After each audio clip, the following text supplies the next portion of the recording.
During the start of the film, Shuri is working tirelessly in her lab in order to find a cure for T'Challa's disease.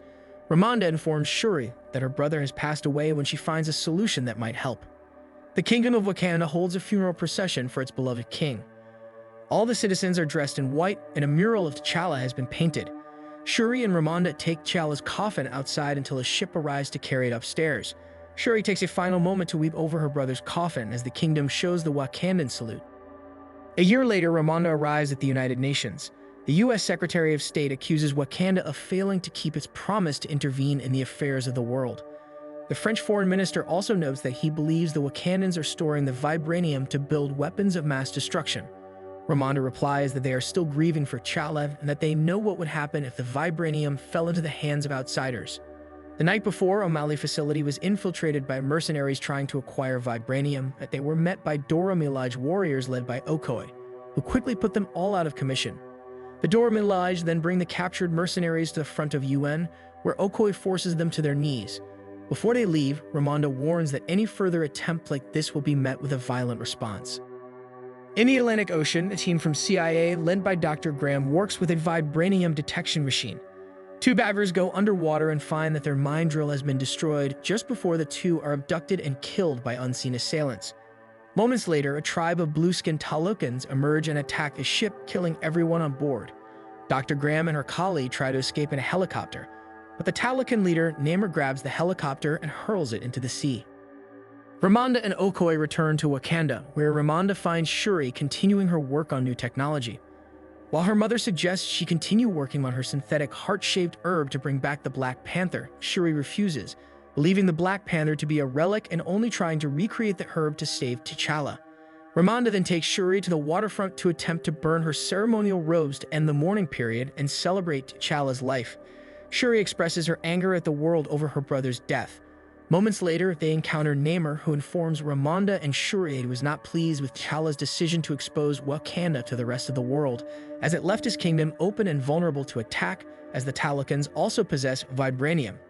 Namor orders them to find and bring to him the scientist who developed the machine to detect vibranium, or he will attack Wakanda. He also tells them not to tell the others about his existence. Ramonda assigns Okoye to find the scientist, but Shuri joins despite her mother's objections. She and Okoye travel to Virginia to find Everett Ross, where they ask him about the scientist. To their surprise, Ross informs them that the scientist is a teenager named Riri Williams. Shuri goes to Riri's dorm room and informs her that she has to go with them. While there, they also learn that their vibranium detection machine was just a class project that CIA acquired. Riri does not believe in the urgency until Okoye emerges from her bathroom and gets Riri to go with them. Riri leads Shuri and Okoye to her garage where she works on her projects. Soon after, agents from FBI arrive at the garage and force the ladies to flee. Riri gets her own iron armor suit that allows her to fly, while Shuri and Okoye try to drive away. A drone chases them, but Riri flies high enough to shoot it down before it runs out of oxygen. The drone then crashes over several police cars, allowing Shuri and Okoye to continue flying. Unfortunately, they are delayed when the Talokans corner them on a bridge and drop a depth charge on them, causing Shuri to lose consciousness. Riri also rushes into the scene and the Talokan try to capture her, but Okoye takes the fight to them, seemingly killing 3 soldiers before she comes face to face with General Atuma. He nearly kills her with her own spear until she knocks it out of his hand and the other 3 Talokans rise unharmed. As Okoye tries to fight on, she is pushed off the bridge. Shuri regains consciousness and tells the Talokans to take her, so they take her and Riri. Ross goes to the scene on the bridge the next day, where he is met by Contessa Valentina de Fontaine, who is now in charge of CIA. Ross finds Shuri's Kimoyo beads and secretly takes them. Okoye returns to Wakanda before the council and asks Ramonda to lead an underwater team to find Shuri. However, having failed to bring Shuri to safety, Ramonda strips Okoye of her rank as general and her position as Dora Milaje. Ramonda goes to Shuri's lab and asks her Agriah to track down Shuri's pearls. She contacts Ross, who secretly talks to her behind Val's back. He tells Ramonda that CIA believes Wakanda is responsible for the attack on the mining ship, but Ramonda cannot tell him much about Namor's involvement. Ramonda travels to Haiti, where she finds Nakia working in a school since the blip. While she and Ramonda are happy to see each other, Ramonda notes that Nakia was not present at T'Challa's funeral.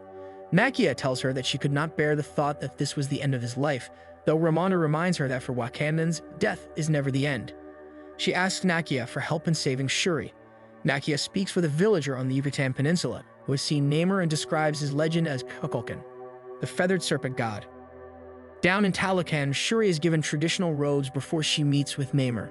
He begins to tell her his backstory. In 1571, his mother belonged to a village that was ravaged by smallpox after the arrival of the Spanish conquistadors. The people turned to the god Chak to find salvation. They found a blue substance underwater that they ingested to cure their illnesses, but although it removed their diseases, it turned their skin blue and forced them underwater as they could no longer breathe air. Namor was born different from the others, with wings on his ankles and the ability to breathe on land and underwater.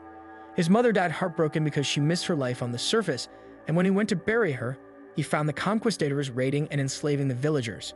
Namor and the Talokans attacked, with a priest calling Namor Unido Sinamor, and that is where he got his name, because he has no love for the surface world. He leads Shuri on and shows her his kingdom, a prosperous and thriving nation not unlike Wakanda, and he asks Shuri to help protect their realms against the rest of the world. Nakia begins her mission to bring Shuri and Riri back.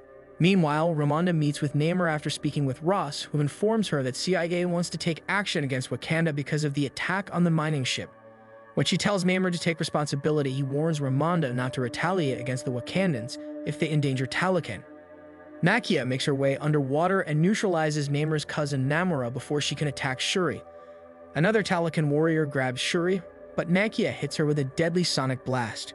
She escapes with Shuri and Riri, but Namor finds the warrior as she dies and thinks this is an attack by Wakanda, so he leads his warriors to strike back.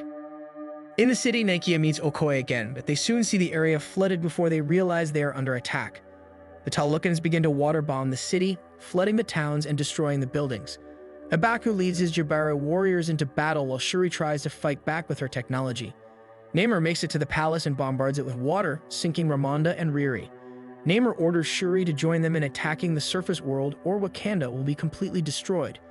Ramonda manages to pull Riri to the surface, but they are both unconscious. The Dora Milaje manage to revive Riri, but Ramonda is dead. A funeral is held for Ramonda. M'Baku tries to comfort Shuri and give her advice as T'Challa asked him to do, but she is grieving the loss of her entire family.